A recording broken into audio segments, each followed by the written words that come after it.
Blog Talk Radio.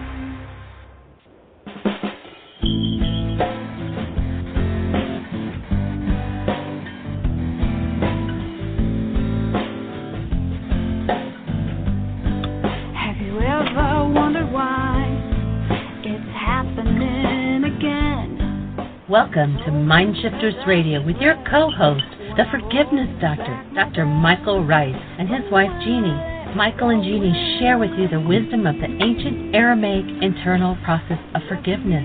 They offer tools and support 5 days a week. They will support you in building a solid foundation within yourself to live in pure love. In Aramaic, Rakhma. Michael is the author of So Why Is This Happening to Me Again? For more information on Michael and Jeanie, please visit www.whyagain.com. And now your co-host, the Forgiveness Doctor, Dr. Michael and Jeanie Ryce.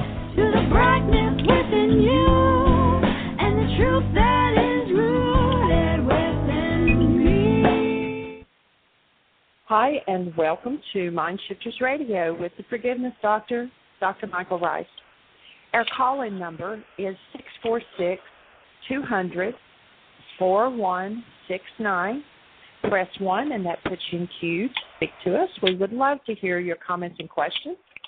And Michael and I are in two different parts of the world today and trucking right along with the new website. Michael's having a phenomenal time in Wilmington. And we do have David and Dr. Tim both with us.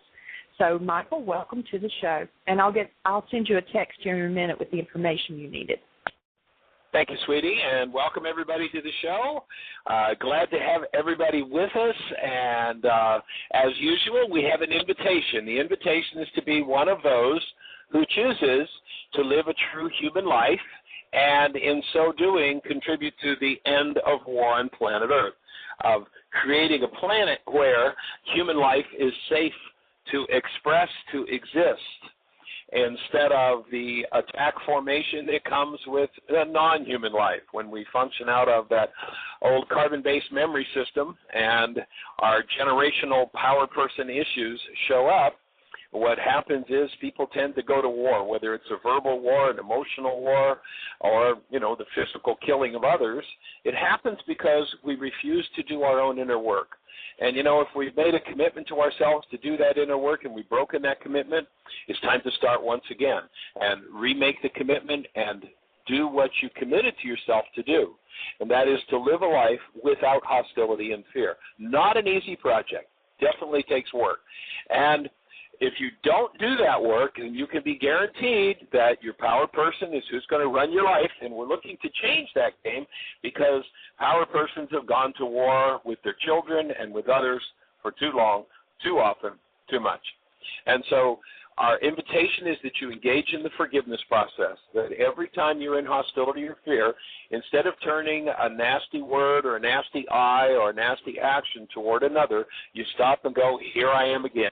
I'm up against my next wall. And while my mind tells me the lie that what I'm feeling is all about them, I can stop and say, yeah, I've been here every time it's about me. If you're not familiar with the forgiveness process, on the right-hand side of our website, www.whyagain.com, you'll see a link that says Download Worksheets.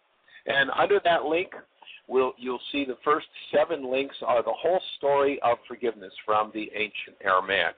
And the idea of forgiveness is that you go inside yourself and remove everything that would take you out of the active presence of love until you get to the point where you live 24/7, 365, with the normal human condition of the cellular presence of love in every cell of your structure.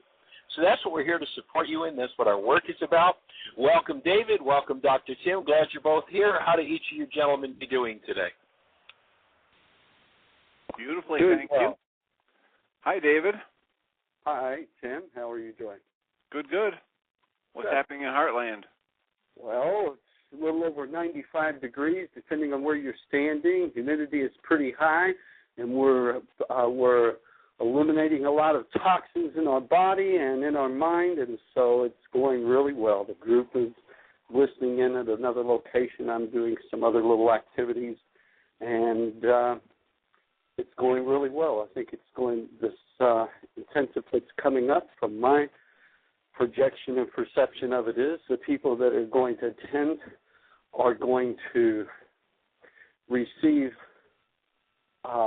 if they so open up to it, some really good support. For this support team here is really supporting each other and the process of creating the space for doing the intensive. So that's what's going on here. Well, that's awesome, David, and we appreciate you for holding the space and guiding the process of all the projects that are going on, from database projects to building to repairing. Richard was telling me that he was going to get some help with the gas stove and converting it over, and so it's awesome to hear what all is happening, and it's awesome to be out here on the road. You know, we had a week 2 weeks ago in Boca Raton where we had not planned anything, and all of a sudden over the period of the week we ended up speaking to about 150 people. Pardon me. So it was awesome, and here we are now in Wilmington, North Carolina, something we just set up a few weeks ago, and the minister here at Unity has been acquainted with our work, has been friends with us for the last 20 years or so, and so he just really talked the happening up, and we had an awesome crowd yesterday with lots of excitement, lots of interest, and of course with working with the minister here, Richard Levy. They've got the brain cells for how to move things along in their lives. So it was a really fun happening. We've got 2 more nights here tonight. Tomorrow night we'll be doing 2 more workshops, 7 to 9:30. If you're in Wilmington, North Carolina area, come and join us. There'll be free open workshops. Then Wednesday, after having breakfast with the minister, I'll be on the road again and heading to Greensboro, North Carolina. Thank you, Brad, for helping us to get that set up, and your work, Beth, in doing that is awesome. Beth, who was at the 9-day intensive in Palm Coast, just really went to work and put the whole thing together. It was fabulous. Kudos and congratulations. She came yesterday. It was kind of fun. About 2 minutes before we started, I walked her and said, "By the way, Beth, would you like to introduce me?" And so she was like brave and right up there and did a fabulous introduction. And so we'll be in Greensboro at the Unity Church Wednesday night doing Why Is This Happening to Me Again? Thursday and Friday, I think we're doing communication. Did you hear what I think I said on Thursday? And then Friday night, 7 to 9:30, doing Getting the Stress You Need. And then Saturday, we'll actually be at the minister's house. She's generously volunteered her house. Thank you, Reverend Catherine. We'll be doing Mind Shifters and Still Point Breathing. So if you're in Greensboro, Wednesday, Thursday, Friday, Saturday, come join us. And then we'll be taking a week off to do a family reunion and on to Birmingham, Alabama. So put Birmingham on your calendar if you're there, and then on to Heartland for the 10-day Food Fund Forgiveness and Work Project and our summer intensive. So that's kind of our schedule, and we're sticking to it. And Dr. Tim, how do you be? What's happening in your world? Well, I went to host the Cary, Illinois support group last night. And it was very nice. There were 6 people plus me. And we had somebody, we listened to watched the second half of Naturopathic Keys to Health. And the whole time through the entire meeting, no phones whistled at us. It was amazing. What can I say? There's no way for me to shut it off. You know, it's just there.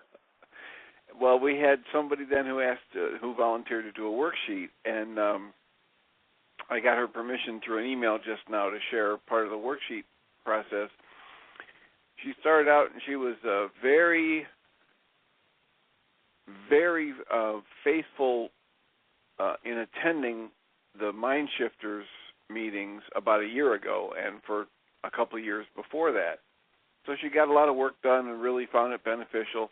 And for the past year or so, she's basically, when we moved locations, it's too far away, so she hasn't been doing worksheets, and she came in very angry at someone and agreed to do a worksheet.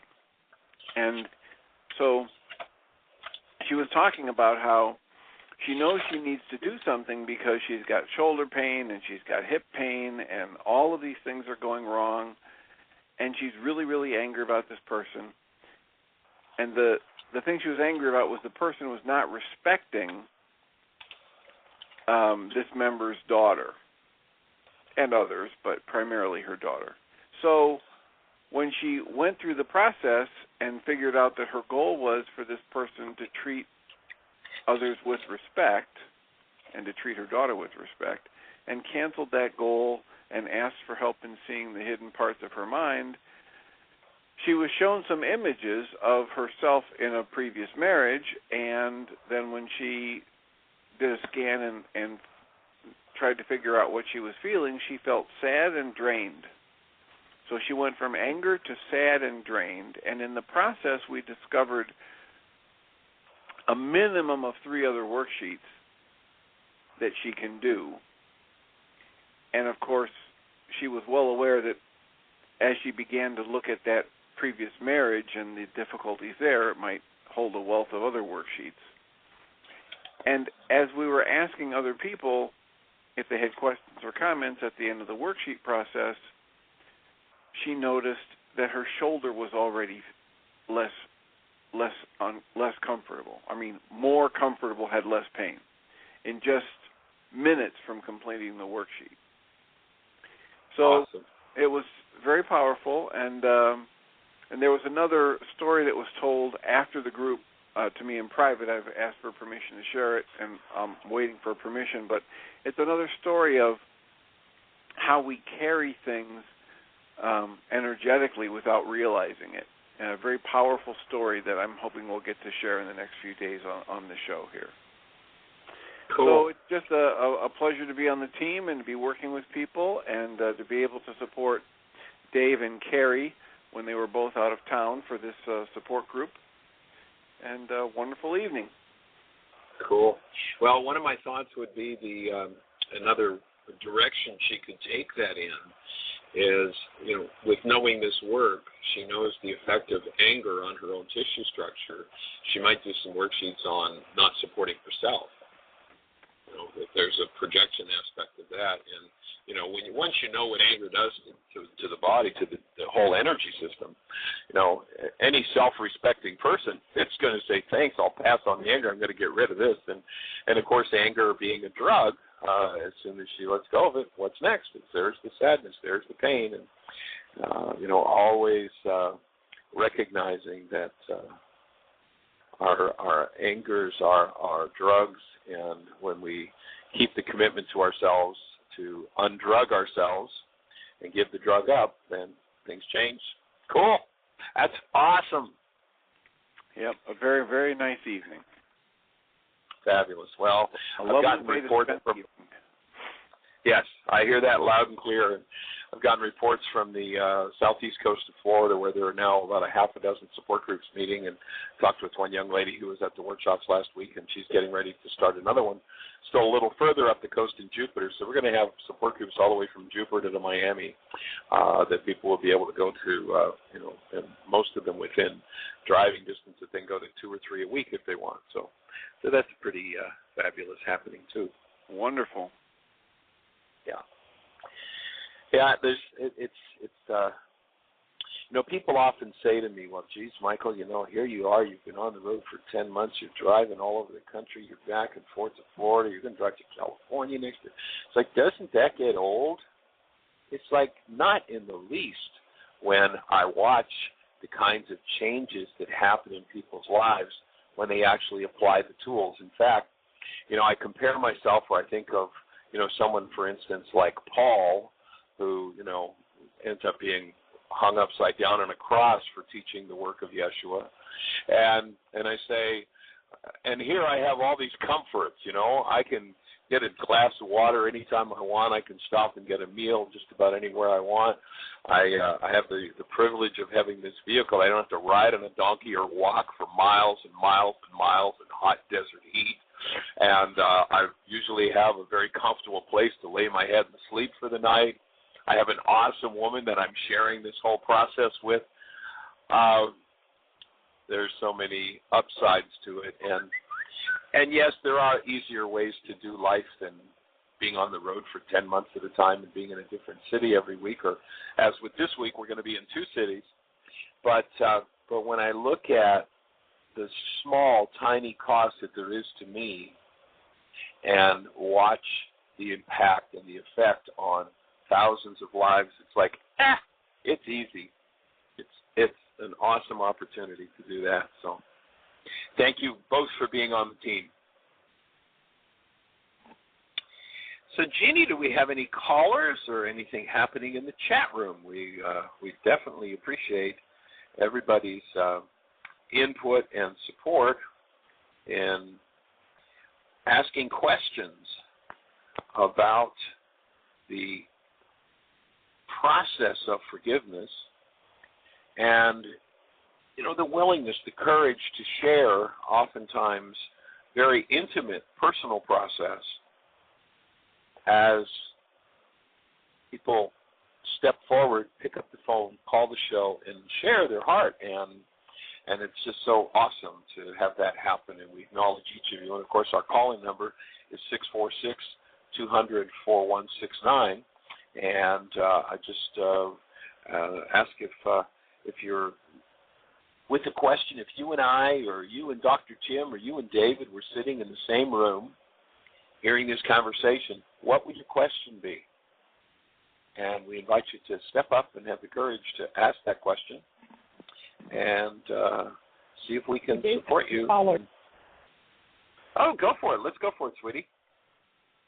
First one is area code 541. Oh, hi, it's Julie from Ashland, Oregon. Hi. Hey there, young lady. Hey, well, I have a logistics question about the intensive. I'd like to share a room with someone on the night before the intensive starts, if there's anyone that would like to do that. You mean up in Heartland. It would be July 11th. Springfield? Yeah, in Springfield, because I get in too late to catch the shuttle until the next day. I'm having to come a day early, so I'm going to get a room, and I'd share it with someone, or if someone has a room they'd like to share. Well, we'll put that out, and if there's anybody heading in that direction, that'll be on the 11th. July 11th.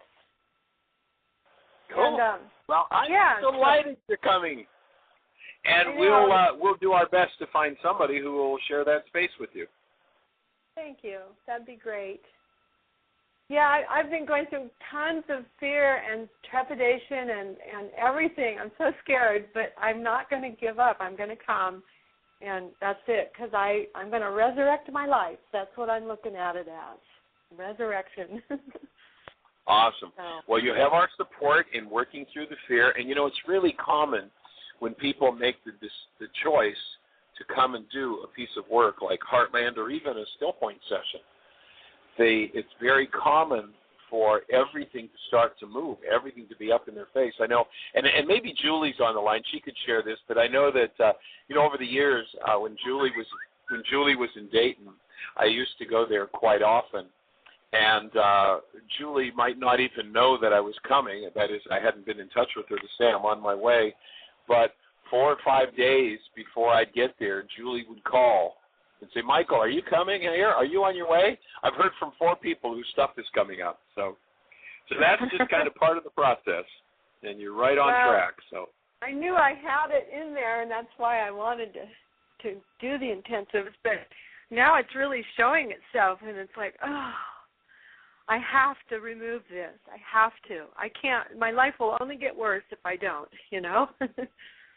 So it's time, and I'm so grateful. I mean, I just feel like this is such an opportunity to be able to cleanse one's life and learn to live as we were meant to be living. Again, learn it all over again, Right. Well, you'll certainly have all kinds of support in doing that process, so we're delighted that you're going to be there. Any questions about the process at this point that you have specifically? No, not really. No, not really. I have to say, I'm defending myself. I haven't been doing worksheets enough but when I do, they are good. And I do other work. I journal a lot and all of that. But I know that the worksheets are a lot more specific and actually quicker. So I guess I just have the habit of journaling. It feels comfortable, and it takes me longer, really, to really journal. But it's part of my process. So it's not like I'm not doing anything. I'm just not doing all my worksheets. That's all. So. Well, you will be in an energy field that will open the space and support your willingness to do worksheets. Everybody that's there is on 5 worksheets today, and the support, as you heard David say, is awesome with everybody on the team who's doing it. And so there'll be people there who've been doing it for months, and you will have abundant support for the next level and the next layer of your work. Yeah, and Julie Haverstick is on the line with us. You had said maybe she would be there to add to what you were saying, so she is on the line. Hi, Julie. Hey, Jeanie. Actually, I was pushing the number 1 for our friend Joanne, who is going to continue her worksheet process. So that's pretty much what's happening here. I'm at ES, the Eternal Support, and we did a worksheet class last night and had a lot of fun. And I think Joanne's ready to speak up and continue her healing process with that worksheet that was started on Friday. Cool. And one of the fun things, Julie, was when you'd call me from Dayton and say, well, you know, Michael, are you on your way? Everybody's calling me and their stuff is up. Yeah. Share a little bit about that if you would.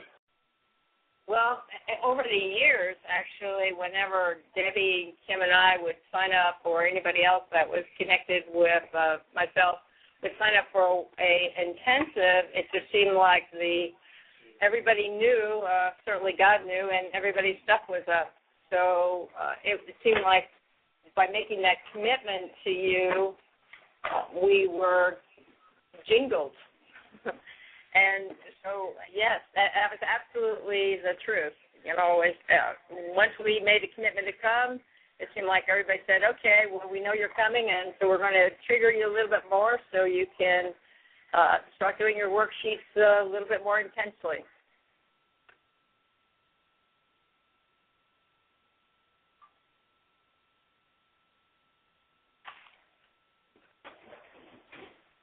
Michael, if you're talking, we're not hearing you.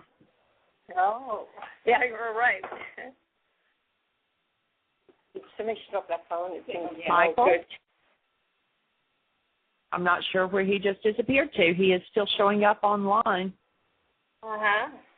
Well, am I talking to you? You are talking to me, but he's on there too, so I don't know why we can't hear him. Can you hear me in Oregon? We sure can. Okay, because I put mine on mute. I thought maybe that got him to disappear too, but I'll stay on too then, just in case. So when are you coming on the 11th for the intensive? Yes. Okay. Yeah. Well, we'll I look forward get to there meeting. about 8 o'clock. Pardon? We'll look forward to meeting you. Yeah, Julie. It's Julie H and Julie M.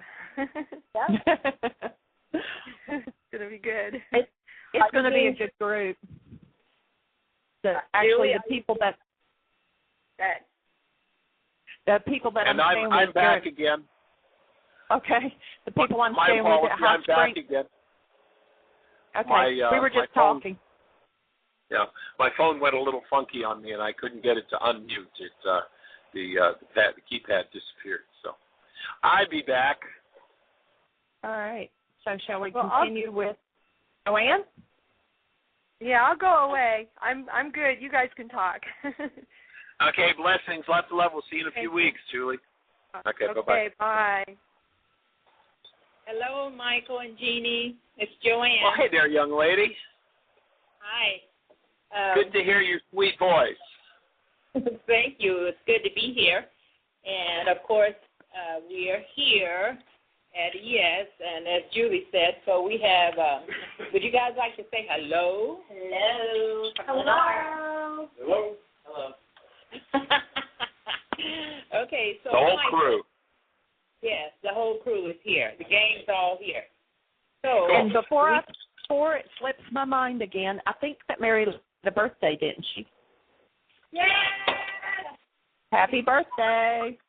Happy Eternal Day to you, Mary Lou. Yes, it is my eternal celebration, and I'm here in the physicality for 58 years. Aha. Congratulations. Thank you. Okay, so, Michael, we started this process, and thank you again for taking me through the point that we have reached, but there's more to come. And we got through step 5. And also you had brought up the Hydra effect. And I would like you to elaborate on that because I know that there's a potential to have, in fact, I listened to you on one show, and I think you left the count of 50 potentials. I'm not asking for 50, but I would like to have more about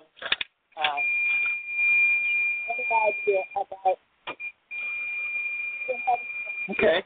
Well, basically the Hydra effect, if you look into Greek mythology, there was this creature that was called the Hydra. And when you cut off her head, several more heads would appear. They'd spontaneously, all of a sudden, there'd be 5 new ones. And I think that the Greeks in that case were giving us a clue in their understanding of how the healing process works. And so recognizing that when you have an issue and you chop it down or you start to look more deeply into that issue, what happens is that you see that that issue does not stand on its own feet, that underneath it there are usually 2, 10, 100 other issues. And so, you know, virtually everybody recognizes the dynamic that we see consciously, perhaps, if we're lucky, as much as 5% of our own internal process, which means 95% of it is unconscious. In the ancient teachings, that the word that represented that 95% unconscious was called the desert. And so when they talked about being in the desert, they were talking about functioning out of an unconscious condition.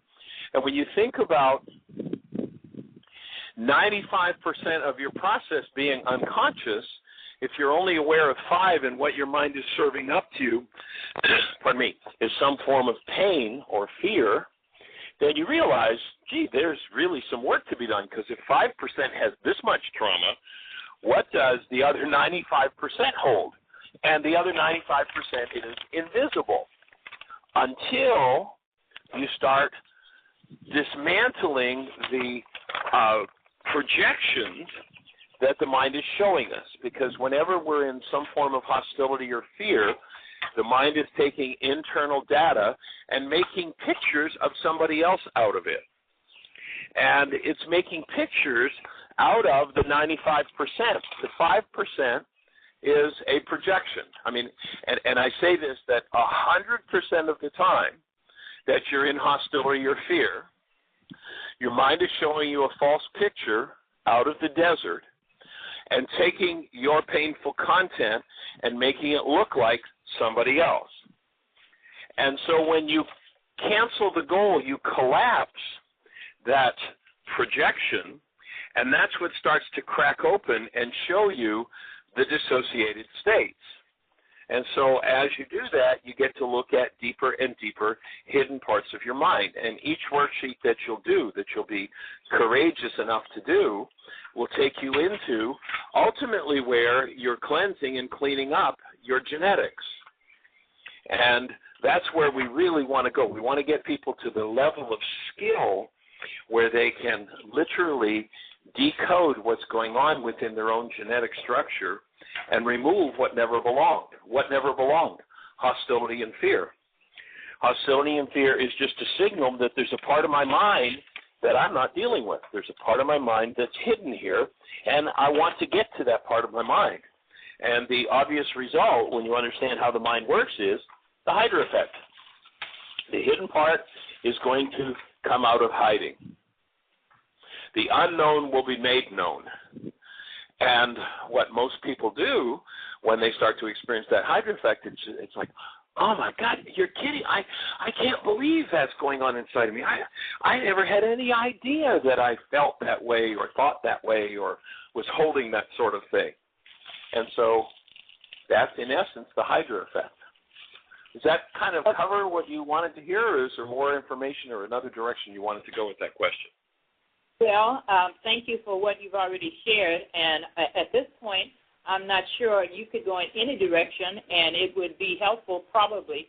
So what I'm looking for, the courage is here, is the astuteness to be able to know when there is another one and another one and another one, and how you handle that.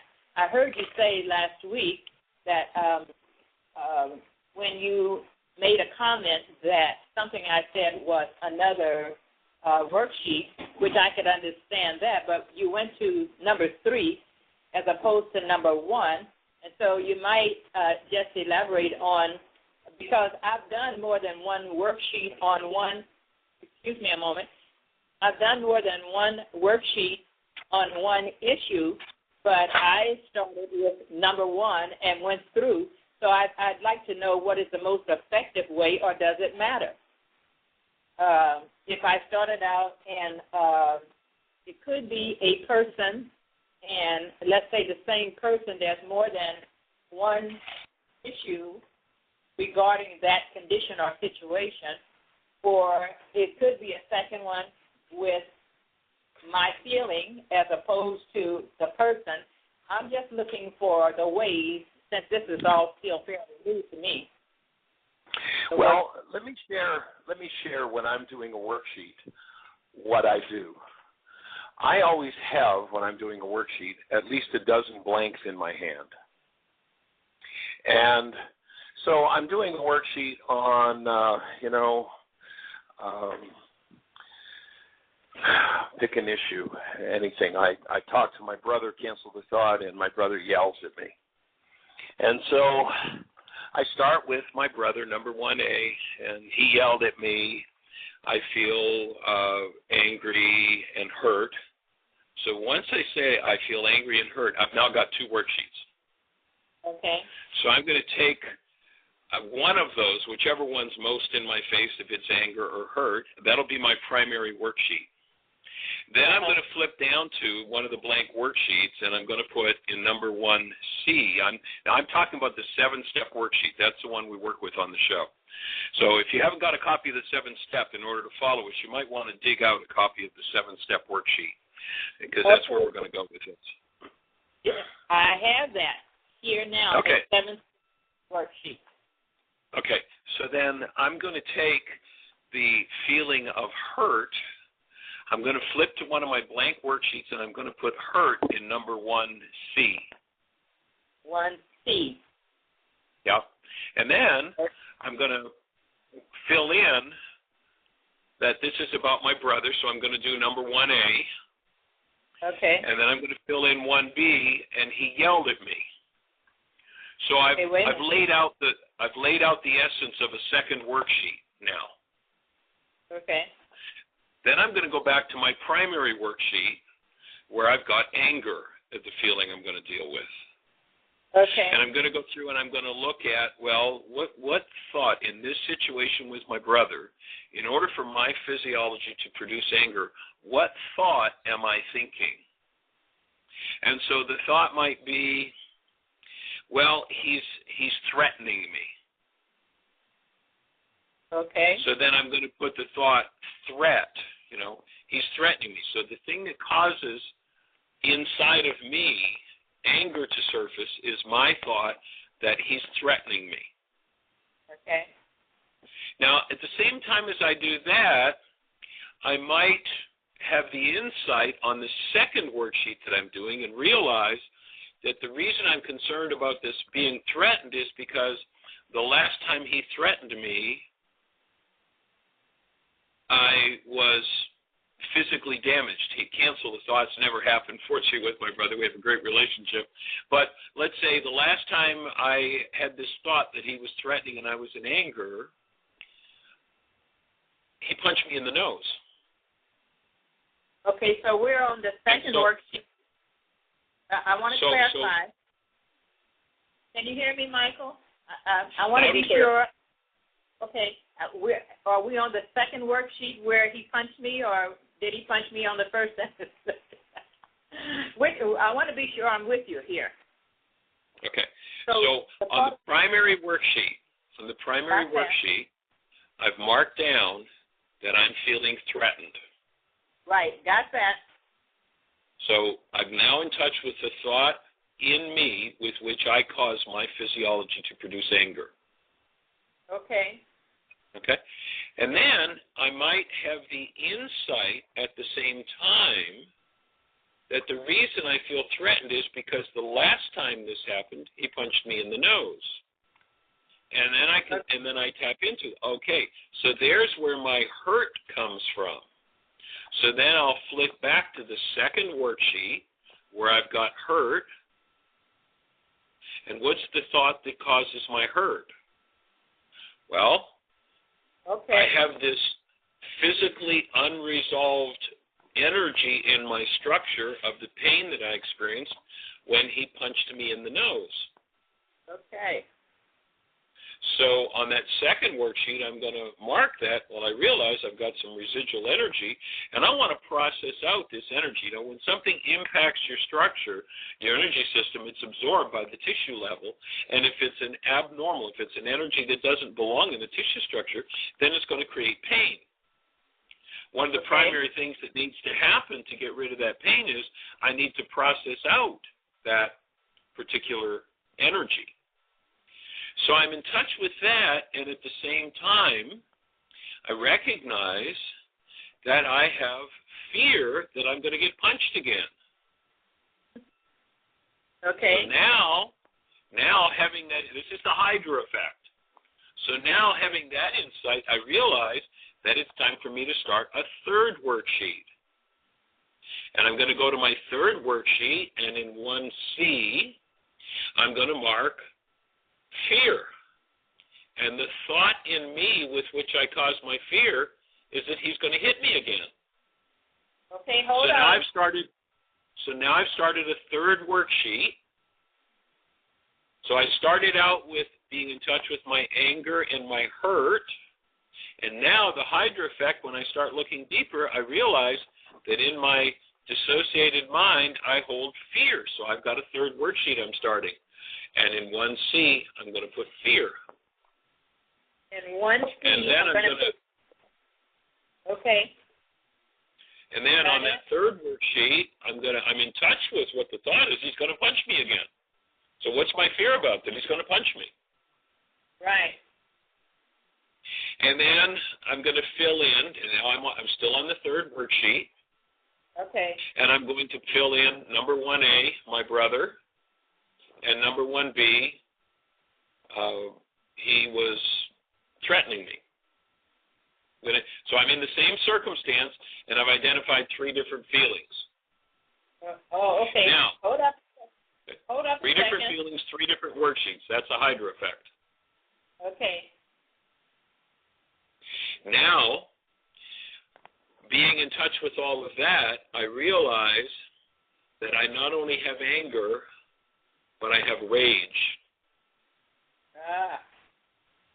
So is this a fourth work? So I'm going to go over and I'm going to start, this is the Hydra effect. I'm going to start a worksheet on my rage. So number 1C is rage. Okay.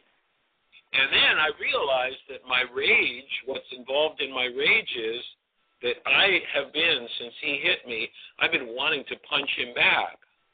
So now, in that fourth worksheet, I've got my punishment thought. Wait a minute. Toward my brother. So in number 1E, I'm going to put, I want to punch him out. I want to punch out his lights. Cancel that thought, because again, we have a great relationship. But, so there's now my fourth worksheet, my rage, I'm not particularly in touch with the thought, but I'm in touch with my punishment, and what I want to do is I want to punch out his lights. Okay. And then I might see, now that worksheet is going to, now that I've got that rage and want to punch out his lights, that worksheet's going to be on me. So number 1A on that fourth worksheet is going to be Michael. Oh, okay. And the situation is, I'm so enraged with my brother, I want to punch him out. And then, Hydra effect. You know, as a kid, I was brought up in a good home, and I was taught I was always supposed to be caring of my brother. He's younger than I am. So now my punishment thought, or the punishment that I want to do to myself is guilt. And so now I've got a fifth worksheet. Oh, boy. So I'm going to go to the fifth worksheet in my stack, and I'm going to mark 1E, punishment toward self, guilt. Okay. Worksheet number 1A is going to be on myself. Michael would be my name in there. And the situation is, here I am wanting to punch out my brother's lights, and that's wrong. So my thought would be, you know, I've got the situation. I want to punch out my brother's lights, so that's 1B. 1C, I've already filled in guilt. 1D is, that's wrong. My parents taught me better. I deserve to be punished. So who would have thunk it? The fact that my parents taught me to be guilty if I didn't take care of my brother, here I am now starting out in number 1A with my first worksheet with being hurt around my brother and feeling threatened, that one of the root causes that, one of the legs that reality in my 9-bit mind, in that little tiny framework I'm aware of, one of the legs that stands on is the guilt for times in my life when I've not taken care of my brother. And geez, when I think about that, I think of all the times I should have been there for him and I wasn't. You know, I deserve for him to punch me out. Holy mackerel. There's the root of the energy in me that draws my brother in with his fists flying. So now I've got the sixth worksheet. Titled the sixth worksheet is Michael. I see the part of me that sets up the invitation of my brother to be abusive with me. Say that part again. We're on the sixth worksheet now with myself as the object of attention. Okay. And the situation is, I'm now in touch with the part of me that invites my brother to be abusive. How do I feel? Sad. Hey, Michael, hold on a second. I'm now in touch with a part of me that invites my brother to punch me. To be abusive with me. Okay. All right. And then I look at when I think about that, what do I feel? I feel sadness. And what's my thought? You know, all the times I wasn't the good person my parents wanted me to be is the thought. Okay. And then you wanted a demonstration of the Hydra effect. So now when I touch into that, I feel the unfairness of my parents telling me that I'm bad and wrong if I don't take care of my brother. So now I've got a seventh worksheet, and number 1A is my parents. And my feeling is resentment. And so that'd be 1C. 1B is that my parents programmed me with guilt. And my punishment thought 1E might be, I want to yell at them. Now, they may be dead and gone, but I want to yell at them.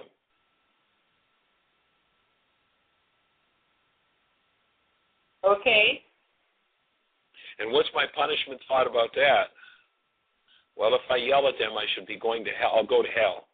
I should go to hell. And so now, connected with my brother and my fear around my brother, I now have the belief that I'm going to go to hell. So I'm delving into deeper. This is all the stuff. This is the 95% of the mind that we're not in touch with, that we never deal with, and we have no idea where things come from that motivate us into behavior. And so that's the Hydra effect. Does that kind of give you the sense of it? Now, we could keep going, but I think that's a pretty good demonstration of it. And you might, as you're making notes, you might go back and when Jeanie puts this on the archives and listen to it again. And maybe you could label it, Jeanie, the discussion of the Hydra effect. Thank you very much. Yes, that does clarify it. It gives me more insight into the depth of where it can go as opposed to maybe 3 or 4. What I was doing was putting maybe 2 or 3 things on one worksheet. And from what I'm understanding from what you're saying, each of those should be just a different worksheet. Yeah, if you look at numbers, if you look at the 7-step worksheet, you'll see in 1C where it talks about feelings, is that every feeling you touch into is where you want to start another worksheet. Because every feeling you have has a different thought behind it. And every different thought and every feeling you have has a different goal that when you cancel it, you'll collapse and go deeper into that part of your mind and have the opportunity to clean it up, to clear it out. Okay, thank you. All right. So that's the Hydra effect. And, everyone who functions unconsciously has no idea what they're doing within themselves. Okay, thank you. I want to shift before, I want to ask another question. I think that I'm clear, rephrase that. I'm clear on that. There were some that I was waiting to discuss with you, the remaining 3 items or whatever it is, yes, I think 3, on Friday's worksheet. But what I would prefer is if you would talk a minute. When we talked the previous week, you asked me if I had my personal code challenge sheet, and I didn't have it with me, in the room and available, but I have it now. And so I wanted to just share that information because you were going to explain it. Is that okay? Sure, let's go for it. Oh, okay. So for my on my personal code, for love of others, there's a 3. For self, it's a 1, and truth is a 1. So love of others, 3, love of self, 1. It's a 1. Yeah, and love of truth, 1.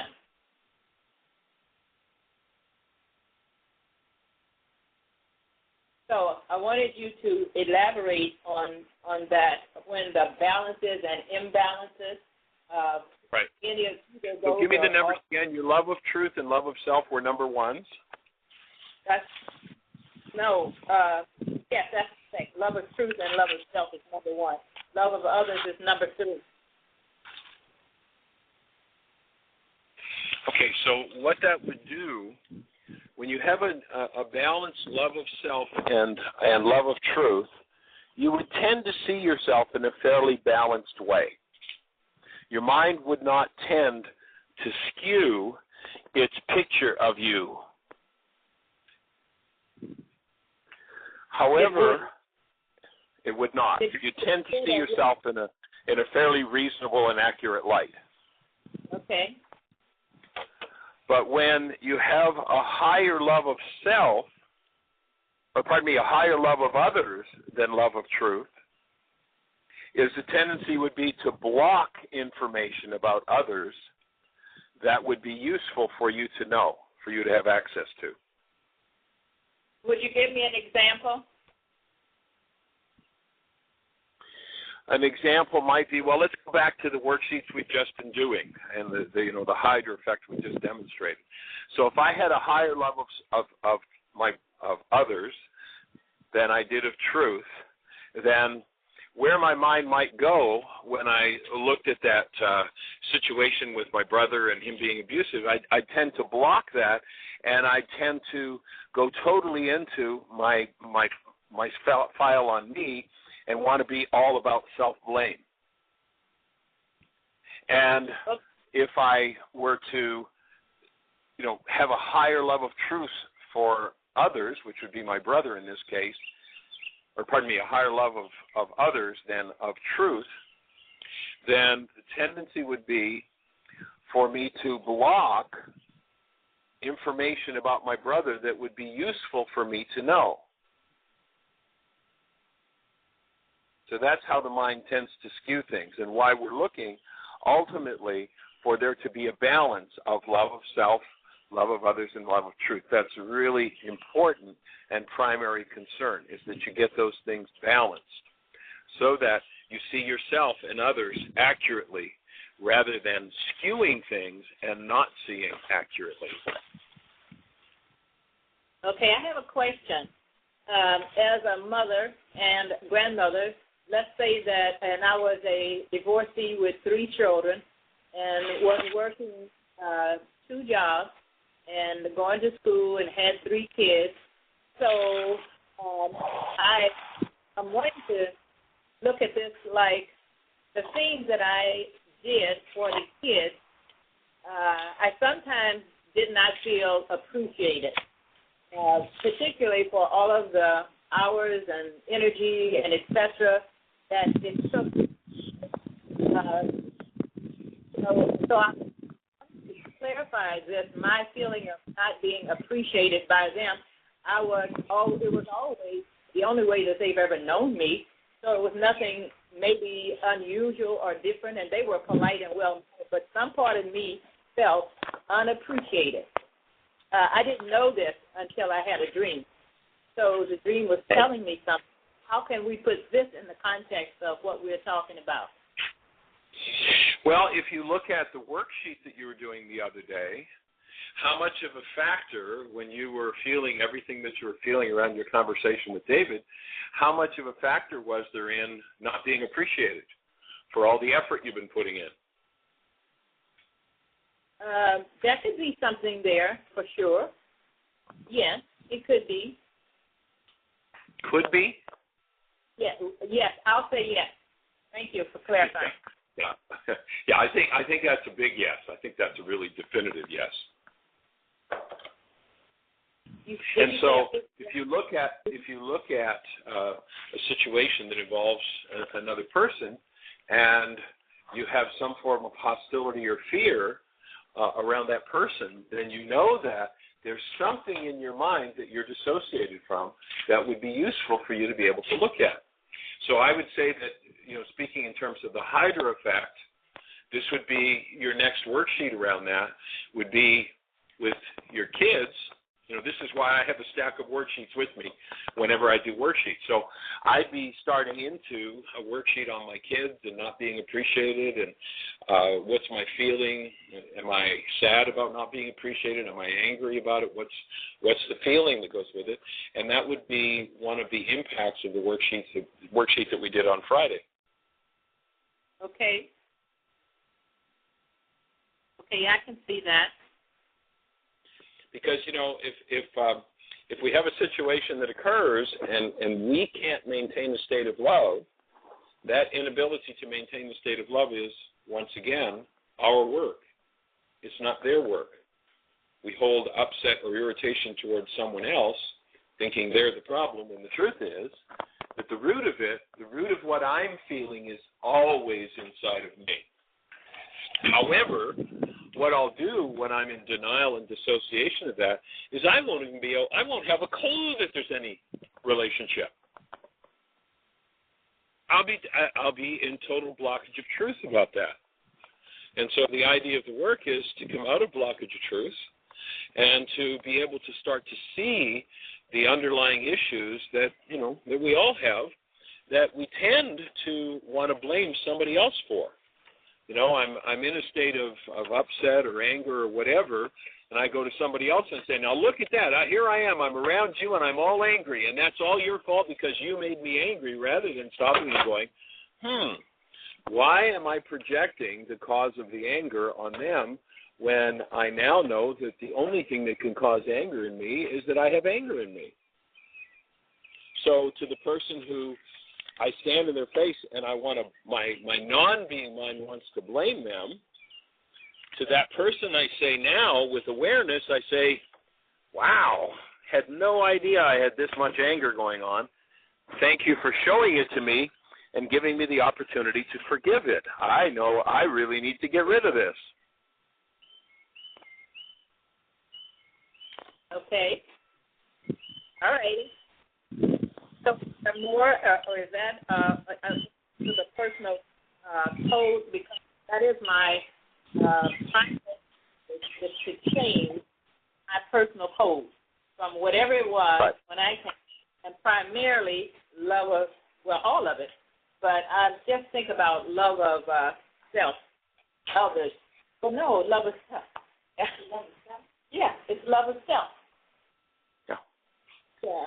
So, and then you'll probably touch into worksheets where, you know, there may have been a time, I was under stress, my upset was in my face, and my son was 2 years of age, and I was in such pain and trauma and turmoil, and my 2-year-old saw my pain and trauma and turmoil and came rushing over to support me and give me a hug, and I pushed him away. It's like, you know, get away from me. So then, here I am, X number of years later, wondering why my son doesn't appreciate me and come and support me and hug me. Okay. I'm always a participator in that sort of thing. Okay, so one last question in regard to that. Like with my children, one of them in particular, he was very young. They were all young when I separated from my husband. But right. Can you hear me? I can hear you. Oh, okay. So my perception of him, he never really said it, but I remember when he was maybe 9 or 10 years old. Now, my ex really didn't keep in touch with the kids, didn't call, didn't write, visit, none of that, just didn't maintain contact. And yet, this particular child wanted to live with his father. And so could there be some, and maybe some of that lack of appreciation came from, that was one of those moments since I was doing all the things I was doing, like 16 hours a day, every day, on and on. You're right. Working. You're right on track, and we're down to about 30 seconds. And so we're going to have to close out the show. Awesome questions, but you're right on track with what that's about. And as you do worksheets, so there's your next worksheet. There's your Hydra effect kicking in. All of a sudden I start to see the relationship between this and that. And so as you take advantage of the Hydra effect, you get to process through every layer and every file and every level of your mind and clean up around that issue. And then whatever somebody does, and you'll stand as a connected space of love. And that's our support for you and for everybody on the planet. We look forward to the intensive where we'll get to stir some more things for you. And we invite everybody to create the best year yet of your eternal life and bring a stranger with you tomorrow. Thank you for being with us. Thank you for listening to Mind Shifters Radio with the Forgiveness Doctor, Dr. Michael Ryce, and his wife Jeanie, who present the internal Aramaic process of forgiveness. Michael and Jeanie are here every Monday through Friday on Earth Angels Radio. For more on Michael and Jeanie, please visit www.whyagain.com. That's www.whyagain.com.